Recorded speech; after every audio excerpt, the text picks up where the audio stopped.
now we're going to look at the themes of A Raisin in the Sun. Okay, now most of these themes are largely only related to the African American community and the lives that they had and the times when they at that time when they had to go through so much, as a community, having to deal with discrimination and poverty and just mostly everything bad. All right. So most of the themes are basically related to this particular time in Black history. Okay, so now the first one, there are quite a number of themes. Some are major, some are minor. But the first major theme is about race relations. Okay, and now although this play took place in the south of Chicago, but it is basically a reflection of what was happening nationwide at that time. Okay, but then if you fast forward even until today, I think you will find that it's an issue. Okay, even current times. I think racial discrimination and the different issues that come with race relations, I think we experience that globally even now. Okay, so now under race relations, there are three issues. Okay, the first issue is about assimilation. The second one is the integration and its effects on the people, and the third one is the pride of the African American community. Okay, so now let's look at the first issue, assimilation. Okay, you find that in this story, the characters, they do debate about whether or not it's good or whether it's normal to assimilate with the majority. Okay, in this case it was the whites. Okay, you have Benita, who was fine the way she was, who was happy with whatever she was doing, until Asagai pointed out that she was trying to assimilate with the whites because of how she did her hair and her choices. So and you find that she was not very happy. Okay, so she was not, what she wasn't happy about was that he even suggested that, and this probably to her implied that she was subscribing to the white culture. Okay, and that's what she didn't want because she was not happy. Okay, given the circumstances. All right, so this is one of the issues, okay, that comes with assimilation. Okay, whether or not you want to accept it, or whether you want to deny it, or whether you want to reject it. Now, Walter, on the other hand, perceives success the way the whites saw success. So here you have Benita, who refuses to have anything to do with the whites, but you have Walter, who measures his success against the white people. You see, he was a chauffeur, and he drove white people around. And so he saw this white man, like he's always complaining about. When he talks to Ruth about how he has amounted to nothing much, what he's saying is, why should I be the one to drive them around and open their doors? You see, he wants to be them. He wants to be these white people. He wants to be the one to be driven around and have his door open for him. So he measures his success against the whites. So you have this issue of assimilation. Okay, you have Benita, who's rejecting it, but you have Walter, who sees that it's a good thing and he should actually match up to it. And so in his case, that's his idea of progress for his community. in her case, if you actually want to assimilate with the whites, that means you are denying your black culture. So, that's that thing about assimilating, whether it's an issue of whether you are actually giving up your heritage to achieve greatness. Okay, so that's one of the issues about race relations. Now, the second issue is the fear of integration. Okay, now you see, the whites were equally afraid of the blacks. Um, they didn't want the blacks to come into their community, which is why they sent Lina to offer them money to not move in. Okay, so actually, if you see, they really don't want the blacks to come into their neighborhood. But at the same time, you have the blacks. I mean, you have Mama who went ahead and bought the house, and then when she comes back and she tells them exactly where she's bought the house, Clybourne Park, you've got to see the look on their faces. They're shocked because, I mean, this is a white neighborhood, and there's all these stories about, people getting chased out of their neighborhood. So you see, they're both equally scared. Yeah, the whites are afraid to have the blacks in the neighborhood, and the blacks are afraid to go into the white neighborhoods because, it's it may actually even lead to violence. I mean, discrimination is already there, but it can actually lead to violence. But that's the thing. That fear of integration is there, but they know, the blacks know that in order to progress, um, it's something they just have to do. Like Mama, she wanted that house, so that her family can unite and they can be happy. So she just had to do it. Okay, so she went ahead and she bought the house. But of course, you cannot say that they were, absolutely brave about it. No, there was that ounce of fear. Okay, so that's the second issue, the fear of integration.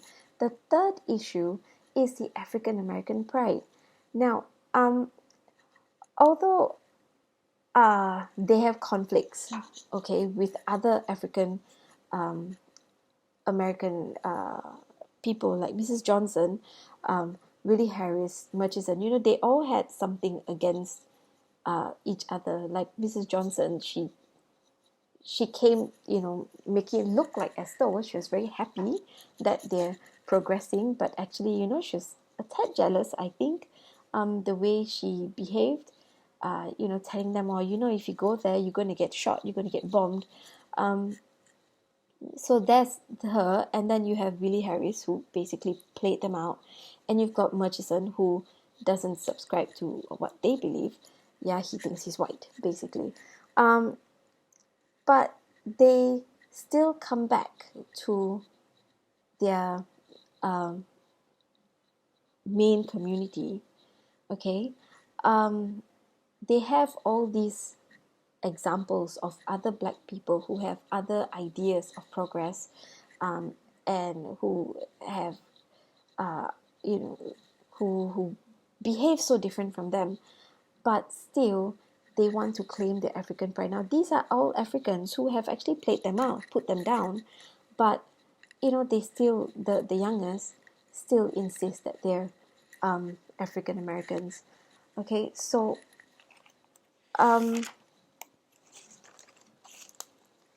the pride that we talk about is actually referred to quite frequently, okay, actually right throughout the story. Now this pride actually brings two things. First is courage, okay, and self-expression. All right, so you see, Walter, because of his pride, he actually managed to stand up to the white man, okay, and Benita, because of her pride, would actually deny herself of how she wants to appear, like she changed her appearance, all because she didn't want to deny her African roots. Okay, so you see, this whole racial relations, okay, it brought this out of them. Okay, it brought out the pride in the youngest and the other Africans. Okay, so that's our first theme. Yeah, the first theme is race relations, and there are three issues under this theme.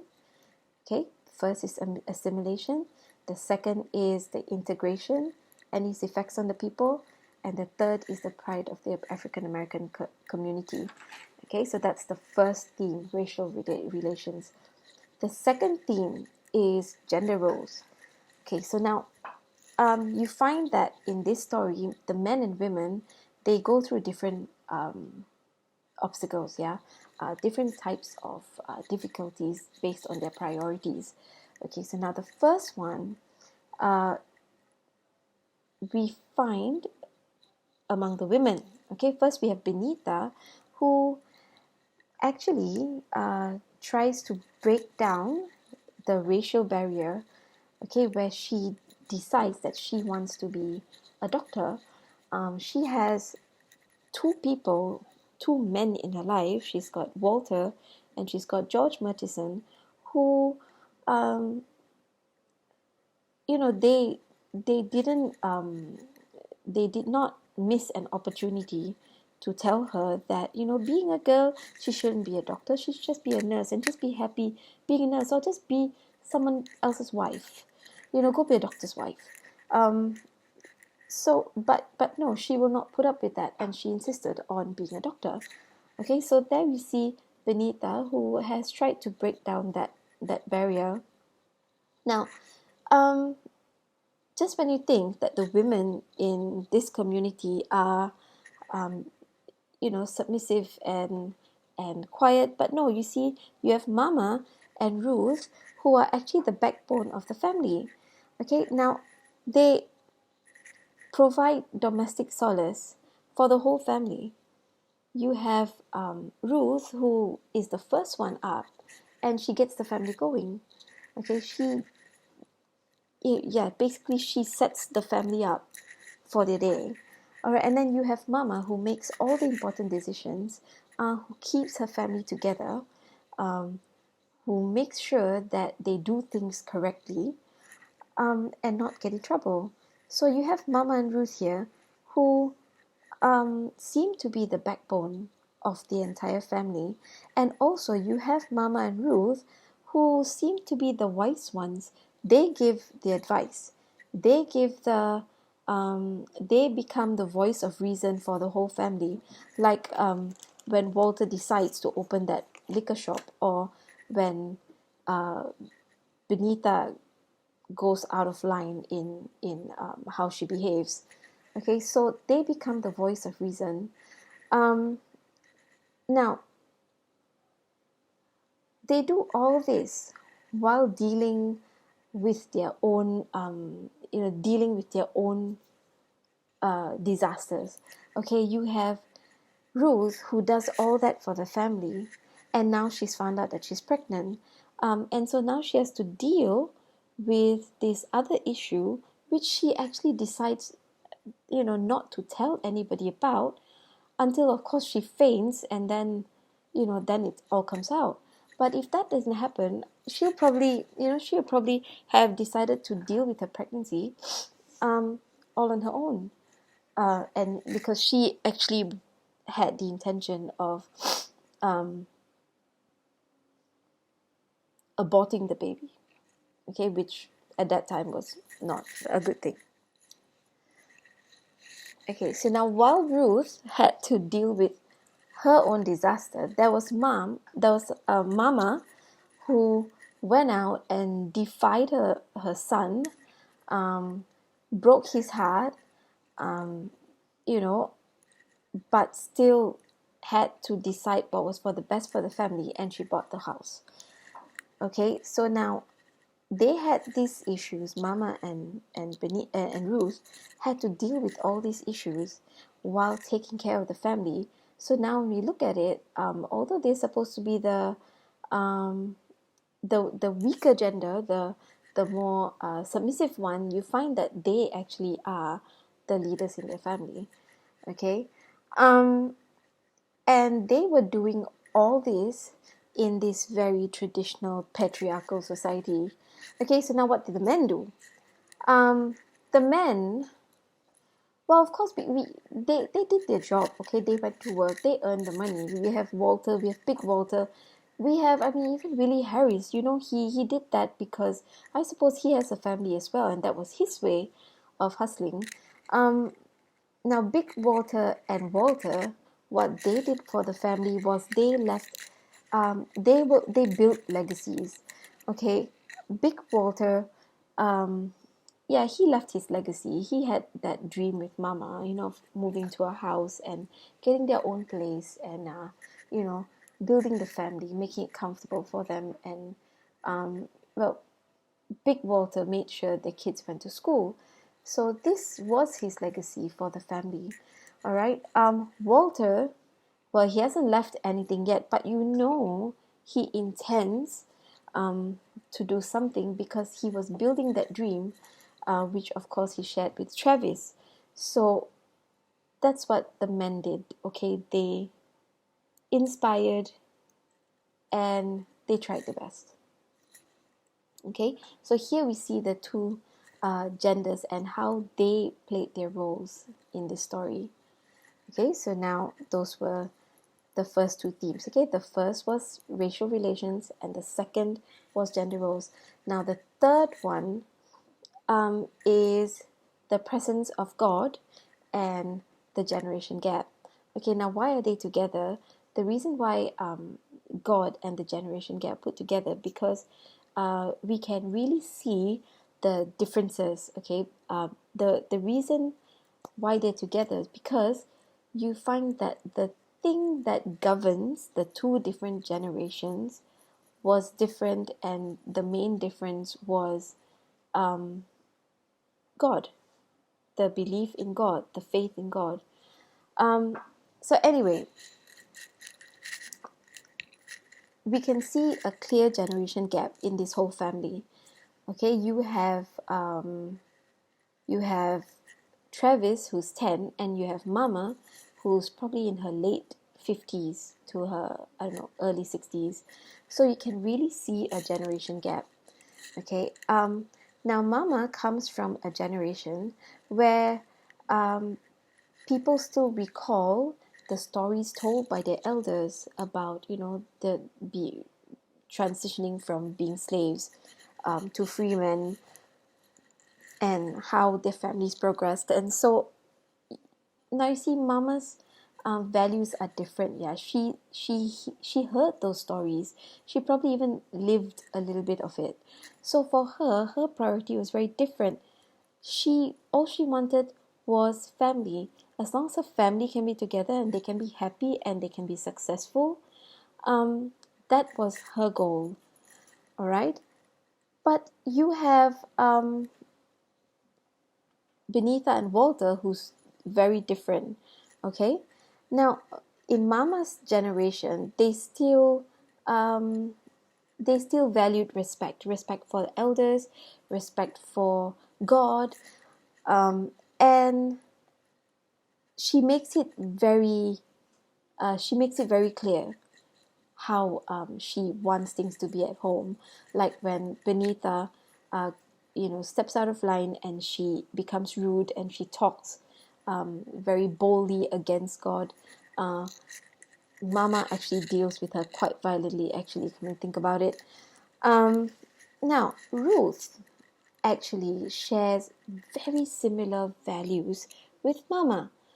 I would say that Ruth's generation is one behind Mama. Okay, so what I'm saying is that she is basically Mama in the next generation, if you understand what I'm saying. Yeah, because maybe her parents shared the same kind of life as Mama's parents.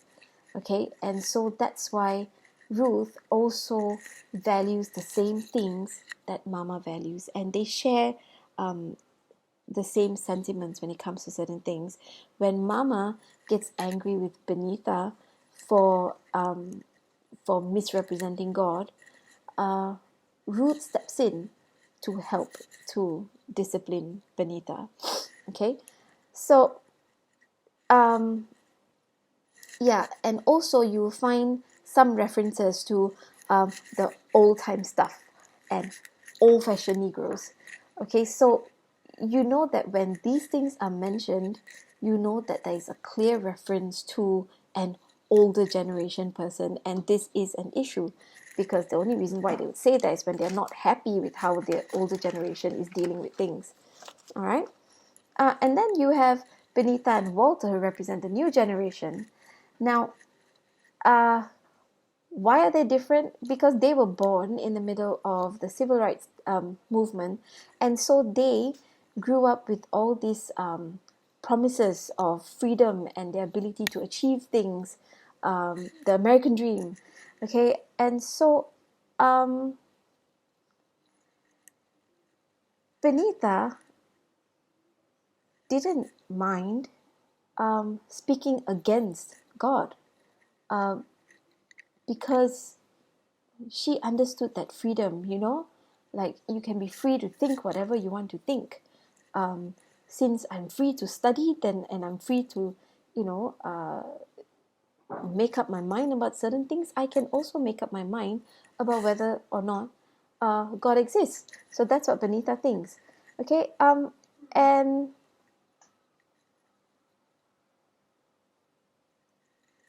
uh, you can see Walter, okay, who considers himself a really great man. Okay, now you have Mama and Ruth, who are, they seem to be the backbone of the family, and they're quiet. Okay, they do this stuff. They're quiet. They're very grateful about things. They're very thankful for all the little things they have. They know they don't have much. They know they can't do much. Yeah, so they try really hard. But Walter comes in and he considers himself as this really great person. Um, just because he has these big dreams. Okay, he tries to tell them many times that what they're planning to do may not work, and he has the best solution. He tells Mama, to give him all the money so that he can put it in the liquor business because that is the best way to go. He tells Ruth that she doesn't have to go to school. He says that with that money and with this business he can achieve a lot of things. Okay, so you see, Mama values hard work. She understands that you can't get things for free and you can't get things easily. So for him to just put down that $10,000 and expect millions in return, for her that is a very idealistic way of looking at things, or very simplistic way of achieving greatness. Okay, so you see the two different generations here, and how they see what they term as achievement, and how they would view success. Okay, so you have the generation gap. Okay, so now let's look at God and how this faith in God is so different in the two generations. Okay, now you can see that this faith in God is very significant in the youngest household. Okay, Mama makes references. Even Ruth and Benita talk about her going to church and praying for the Africans and donating money for mission work. So you can see that this presence of this faith is quite significant in the family. Okay,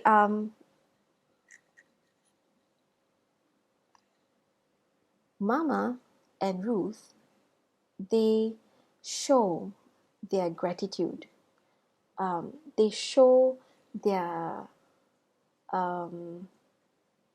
inability to do great things without God. Okay, when something good happens, they thank God. They say, praise God. When Mama goes out and buys the house, Ruth says, praise God. Mama prays for the people in Africa, and she gives money for the mission work in Africa. Okay, so you see, they acknowledge this presence of this higher being, but Benita, on the other hand, she wants to be God. Okay, she wants to fix people. She wants to heal them, and if that's not enough, she actually questions the presence of God when she says that, all these things that we achieve, all these things that we got for ourselves, we got it for ourselves. Where's God in everything? What she's doing is she's questioning the fact that, you know, um, she's questioning God's involvement in the world, because if there's so much poverty and so much misery, that they have to send money to help the children, then it's not God, it's people. People are mobilizing everything. People work for their own progress. People put up with all sorts of things, and people go through hardship just to achieve success. So she claims that God is not in any of this. Okay, and that and oh, that's the point where Mama gets really angry with her. Okay, so we can see the two different views, and how Mama protects this this belief of hers. Okay, and then you have Walter, who completely ignores the existence of God and Mama's plea to not use her money to open the liquor store, and he still went ahead and did it.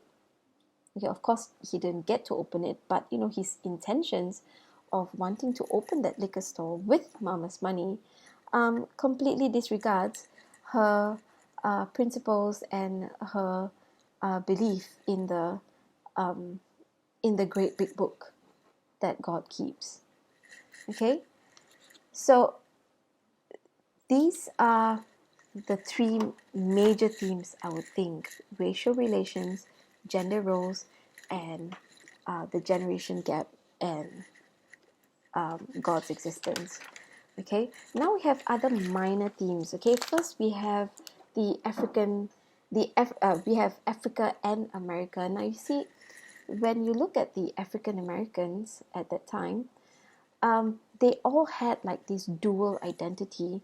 They are African and American. So it was hard for them to actually be either. If they were African, then they'll be less American. If they were American, then they're denying their roots.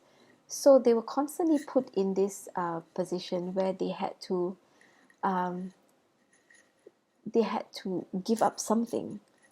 Okay, Benita had to give up her wanting to be trendy, her wanting to be accepted in by the people at that time, because if she were to give in to this desire, then she will basically be denying her African roots.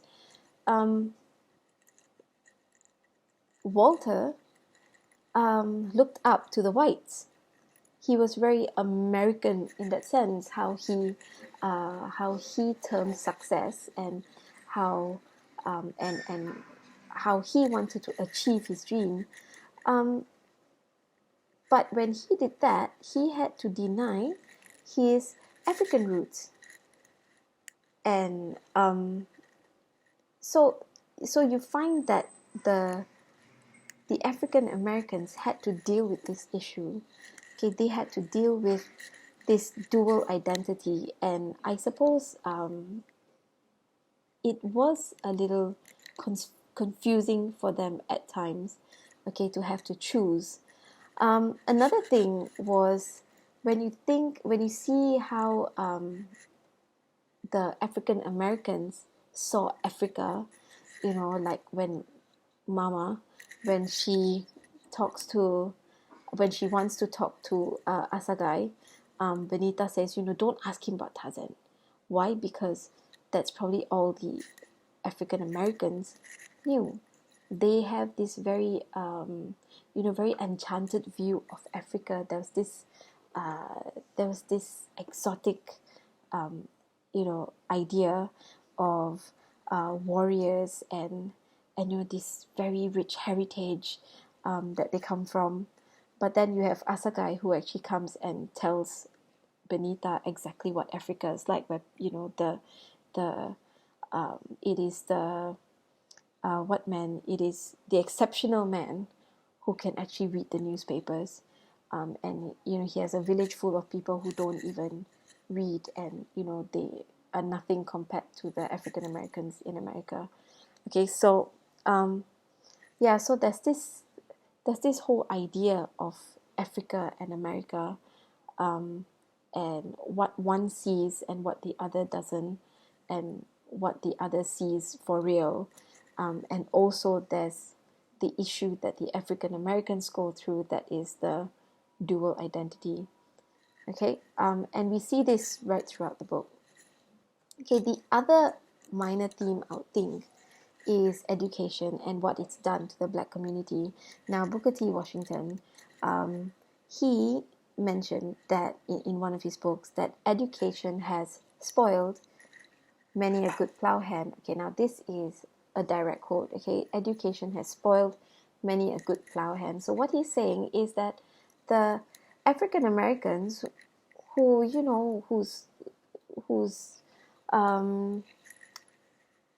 whose main thing was to be in the fields, and they're really good at it. Now they've moved out, and they've moved into the workforce in towns and little businesses and corporations. And so what's happened is they're basically leaving their heritage, what their their ancestors have done and built a name for themselves. Now these younger generations have taken on education, and they're leaving their heritage behind.